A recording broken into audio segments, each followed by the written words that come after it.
nouvelles héroïnes. Salut toi, je suis Céline Steyer, celle qui murmure à tes oreilles des récits d'aventures insolites, d'estime de soi et de dépassement de soi à travers des histoires vraies de femmes qui ont osé faire de leurs rêves une réalité. Des histoires pour t'aider à grandir en confiance et trouver ton propre chemin. Bienvenue dans le monde surprenant des nouvelles héroïnes. Nouvelles héroïnes. Elle était une nouvelle héroïne, Aya, née à Bamako, au Mali.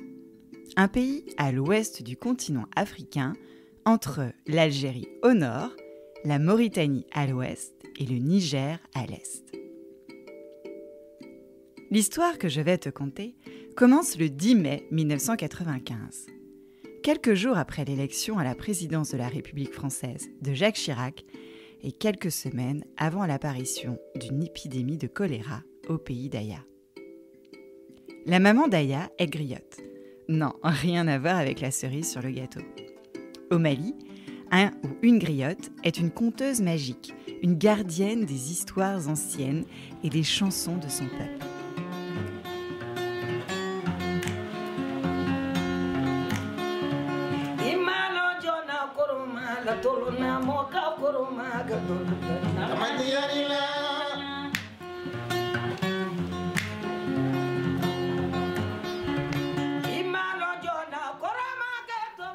Cette personne est très respectée et aimée car elle aide à transmettre la culture et l'histoire de son peuple aux futures générations. La légende raconte que les griottes auraient des pouvoirs magiques. Alors, abracadabra, à la maison encore plus petite que pas trop grande, hors de son matelas, Aya passe ses journées bercée par la douce mélodie de la voix de sa maman. Quand la famille ne parle pas le bambara, la langue du pays, et que les chansons africaines de sa maman ne résonnent pas dans toute la maisonnée, c'est le son de son papa, égrenant les cordes de la kora.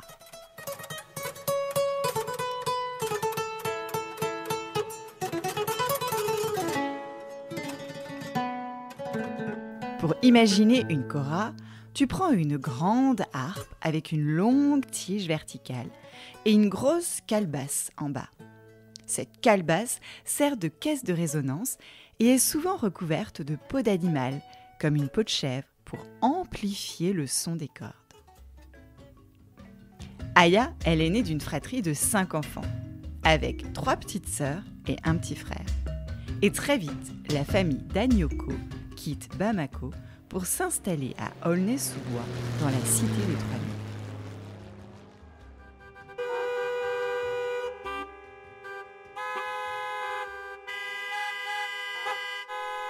Là-bas, une autre femme que tu dois connaître a grandi. Elle s'appelle Alice Diop. Elle est réalisatrice de films et a justement obtenu un César pour son premier film Saint-Omer. Non, rien à voir avec les Simpsons.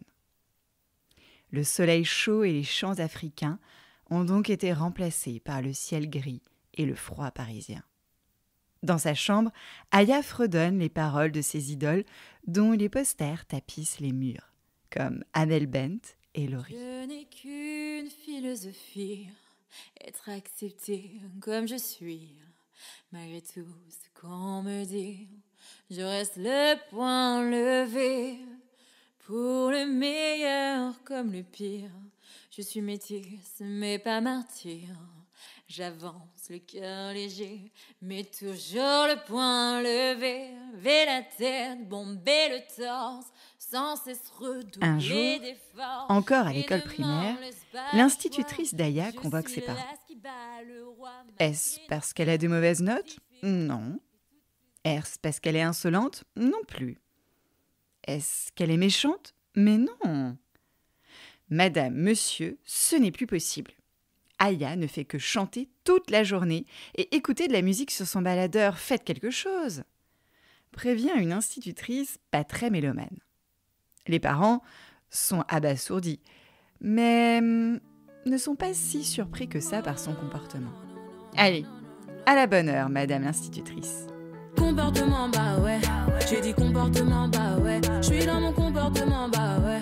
J'ai dit comportement. Le soir au dîner, ils demandent à leur fille Aya « Mais Aya, pourquoi chantes-tu au lieu de faire la dictée ?» Aya, d'une voix déterminée, leur répond « Mais « Je veux être chanteuse !» Ses parents tentent de la raisonner, en lui affirmant que chanter n'est pas un métier. Aya sort de table fâchée, retourne dans sa chambre et continue de chanter. Parce que si Aya chante, c'est qu'elle se sent incomprise. Alors, elle invente sa propre langue pour se faire comprendre. À côté, dans leur chambre commune, ses sœurs commencent à craquer. Aya, elle, est dans sa bulle. Au collège, sur son bulletin est écrit « Arrêtez de rêver, mademoiselle Dagnoko ». Aya n'a pas l'intention de ranger ses rêves sous l'oreiller. Encore plus déterminée, après chaque nouveau reproche, notre nouvelle héroïne se réfugie dans sa chambre pour y remplir les pages vierges de son journal intime, y déversant le flot incessant et toujours plus créatif de ses pensées. Pour qu'on la laisse tranquille, elle commence des études de mode dans une école à La Courneuve, mais à 19 ans, alors qu'elle est sur son compte du réseau social Facebook, elle décide de publier une vidéo d'elle en train de chanter un texte intitulé « Karma ». Ta douce odeur Chanel me fait vibrer comme si c'était la première fois. Le clip a été tourné avec sa bande de copains de la Cité des 3000. Le bouton publié à peine relâché, les cœurs, partages et autres commentaires dithyrambiques affolent le compteur. Aya choisit un nom de scène, empruntant celui d'un de ses héros, ou plutôt heroes préférés, Hiro Nakamura. Ce personnage provient de la série Heroes, qui a le pouvoir de se déplacer dans l'espace et le temps jusqu'à le figer ou l'accélérer. Il aspire à accomplir de grandes œuvres, refusant de se laisser enfermer dans l'ombre. Et c'est bien la lumière qui vient à Aya. Aya Nakamura est née. Après une première diffusion sur Internet, elle décide de continuer à publier ses productions sur un autre réseau social, YouTube. Son clip « J'ai mal » dépasse le 1 million de vues en un temps record. Tu m'entends mais tu m'écoutes pas. Ton amour je le ressens plus. Je pensais que toi t'étais loyal. Ça l'habitude, moi je finis déçu. Pourtant, pour l'entourage d'Aya, le succès de ses chansons n'est qu'éphémère. Mais ça marchera jamais. On comprend rien avec des expressions qui veulent rien dire. Sont des reproches qui se bousculent autour d'Aya et le moins que l'on puisse dire, c'est que ça glisse sur elle comme le micro sur la scène de l'Olympia. À 20 ans, elle met à la poubelle les patrons de tissu de son école de mode et publie un nouveau succès, Brisé. Ces chansons, diffusées en radio, arrivent jusqu'aux oreilles d'une célèbre maison de disques qui décide de produire un album. Waouh! Lors de la signature du contrat, Aya n'arrive pas seule. Et oui, elle porte en elle une nouvelle vie, depuis quelques mois. Mais elle choisit de garder cette nouvelle pour elle, estimant que cela relève de sa sphère privée et faisant fi ainsi des avertissements de ses proches. Mais une chanteuse ne peut pas avoir un enfant, tu vas gâcher ta carrière. Entend-elle à longueur de journée. Fatigue. Aya est décidée à signer. Pour elle, elle va pouvoir travailler avec les meilleurs artistes, ce qu'on appelle les beatmakers. Ce sont ces compositeurs de morceaux instrumentaux sur lesquels elle va pouvoir poser ses mots, ses paroles, ses expressions, bref, sa vie. Aya aime chanter une musique qui se danse. Un jour de l'année 2018, à peine âgée de 23 ans, un nouveau titre est diffusé sur toutes les ondes de la bande FM et arrive aux oreilles de tout le monde dans le monde entier. Oh, Dja Dja, y'a pas moyen, Dja Dja.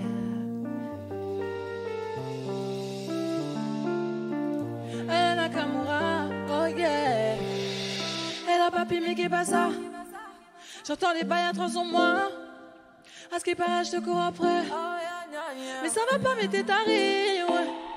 Mais comment ça, le monde est type. Tu croyais quoi, qu'on se verrait plus jamais. Je pourrais t'afficher, mais c'est pas mon délire. D'après les rumeurs, tu m'as eu dans ton lit. Oh, Dja Dja. Avec Dja Dja, Aya dead toute l'industrie musicale. Le clip est visionné plus de 230 millions de fois en 7 mois. Et surtout, c'est la première fois depuis 1961 qu'une artiste française est autant écoutée dans d'autres pays du monde. La dernière artiste française détenant ce record était Édith Piaf, que tu connais peut-être par ses chansons La vie en rose ou Je ne regrette rien. Stop, maître Mozart de la Philharmonie, qui est Édith Piaf ? Alors, l'histoire d'Édith Piaf commence dans les rues de Paris 80 ans avant la naissance d'Aya. Avec des origines italiennes et maghrébines, Édith grandit sans beaucoup d'argent ni de confort, mais renferme un trésor, sa voix. Elle chante dans les rues de Paris et sa voix est si puissante et émouvante qu'elle ne tarde pas à attirer l'attention de gens travaillant dans le monde de la musique. Quand il me prend dans ses bras, qu'il me parle tout bas, je vois la vie en rose. Tiens, un peu comme Aya, mais sans les réseaux sociaux. Même la télévision n'existe pas à l'époque d'Édith. Édith Piaf devient célèbre pour ses chansons qui parlent d'amour, de tristesse et d'espoir. Le public l'appelle la môme Piaf, ce qui signifie le petit moineau, du fait de sa puissante voix et de sa petite taille. Bon, là, ce n'est plus vraiment comme Aya qui mesure 1m75. La vie d'Édith n'a pas toujours été facile, mais elle n'a jamais cessé de chanter et sa musique l'a aidée à traverser les moments difficiles. Comme Édith Piaf, les chansons d'Aya culminent au sommet des charts.